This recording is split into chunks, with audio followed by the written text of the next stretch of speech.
characteristic features or attributes of God is His mercy. God is merciful. God is love. You see, oftentimes when I get to reflect on the relationship God had with the Israelites, it is just so outstanding.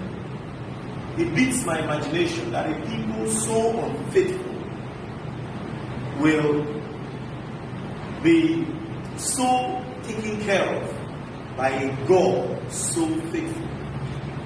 And immediately what comes to my mind is that, no, leave the Israelites out of it. Bring it down home. And then I get to ask myself, what is it that I have done that gives God the desire to look after me, to love me, to protect me, to forgive me? What is it? And it just boils down to grace. God's riches at Christ's expense, free of charge. But remember, grace is free, but grace is not cheap. Grace is free. Salvation is free, but salvation is not cheap. It came at a cost. Now, God is faithful regardless of our infidelities, regardless of how many times we spurn His love, regardless of how many times we throw His words to the dogs, regardless of how many times we neglect what He says we should do. Now, this is what exactly He says to the Holy Prophet Ezekiel. He says, I will pour clean water over you. He says, I shall give you a new heart and I will put a new spirit in you. This is all in the bid to make sure that the people of Israel were not lost. All in the bid to make sure that you and I are saved.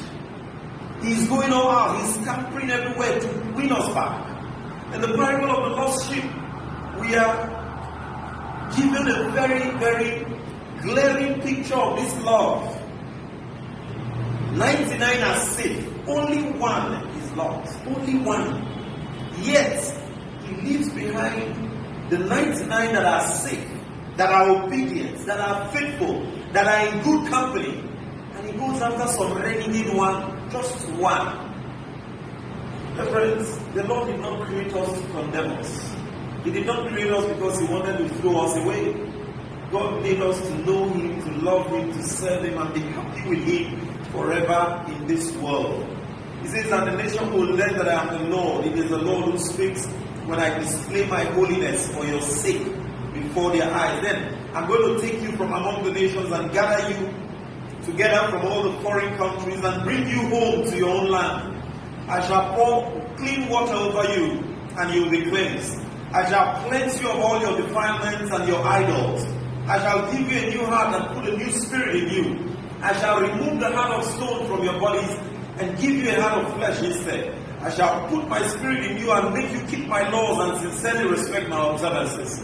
You will live in the land which I gave your ancestors. You shall be my people, and I will be your God. This was, listen, He says, I will do this, I will do this, I will do this, I will do this. For a headstrong people. This same thing is being offered to us in the various sacraments. Pouring clean water over us is the sacrament of reconciliation. He gives us His body, He gives us His blood, He feeds us, He protects us, He gives us Himself in His word, in scriptures. He comes to us in prayers. He does everything for us. And He says here, He says, why? So you will be my people and I will be your God. Can we pledge to be His people? To take advantage of this opportunity, to allow Him to cleanse us of our defilements, to allow Him to change, replace the heart of stone that we have, and replace it with a heart of flesh. All this He wants to do for us, but He cannot do it unless we allow Him. He cannot forgive us unless we repent. He cannot remove the heart of stone unless we are available and accessible and say, God, use me. Take away the heart of stone, this stubborn heart, this heart that cannot forgive others, this heart that continues to spite you, This heart that does not pay attention to your commandment, take it away and replace it. And God is willing to do it for us. And so He invites us to a wedding banquet. Sadly, some of us will give excuses. What are those excuses? Business concerns. Like the rich man a couple of days who had so much wealth and would not want to sell it and give the money to the poor and follow Jesus. Sometimes we pay so much attention to the material concerns of our lives. St. Bernard, whom we celebrate his memorial today, interestingly was born of a noble background. His family was wealthy. And so, if you remember a few days ago, I did stress that wealth is not the problem, but the undue attachment to it. The book of Proverbs tells us, the blessings of the Lord added riches and does not add sorrows. So, if God can give us riches, but God doesn't want us to be slaves to riches. Instead, He wants those riches to be our slaves. We will use those riches to serve, and that's exactly what Bernard did. He gave up all his nobility. He gave up all of it and went to join the monastery. In fact, it is said that he would not join the Benedictine monastery at the time because there was a bit of laxity in the Benedictine monastery.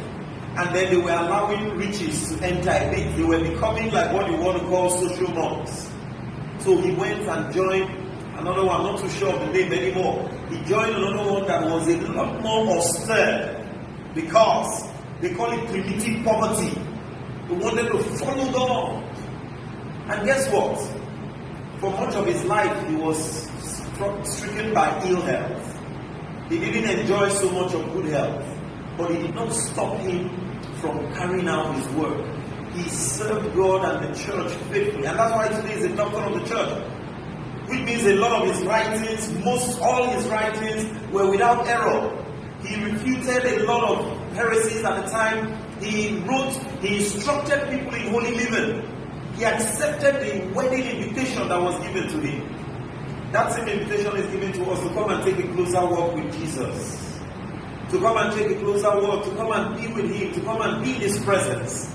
Are we going to accept that invitation? Or like these servants, are we going to kill the messengers?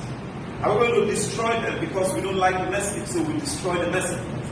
Are we going to make one excuse or the other? Listen, Jesus gives this parable in order to let us know that salvation is for all. The invitation to come to be with Jesus is not for a select group, it's for everyone.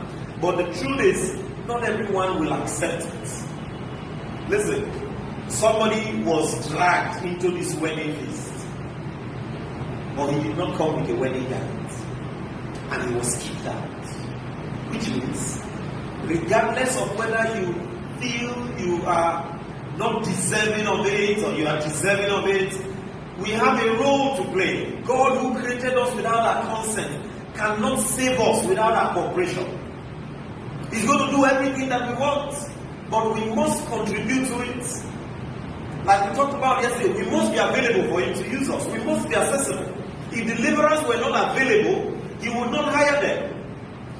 If this wed man who was brought into this wedding feast did not have a wedding garment, he would be kicked out. Now the question is, what is that wedding garment? It's a garment of righteousness, a garment of holiness, a garment of goodwill, a garment that I would say is knitted with the fabric of the Beatitudes, a garment that is made from the Beatitudes, a garment that is made from a righteous heart, a garment that is made not from a heart of stone, not from filthy rags, but a garment that is pure, that is holy. Remember, nothing unclean shall see God. They're like the apostles. I will ask, who then can be saved? And Jesus will respond to us. For men, things are impossible, but with God, all things are possible.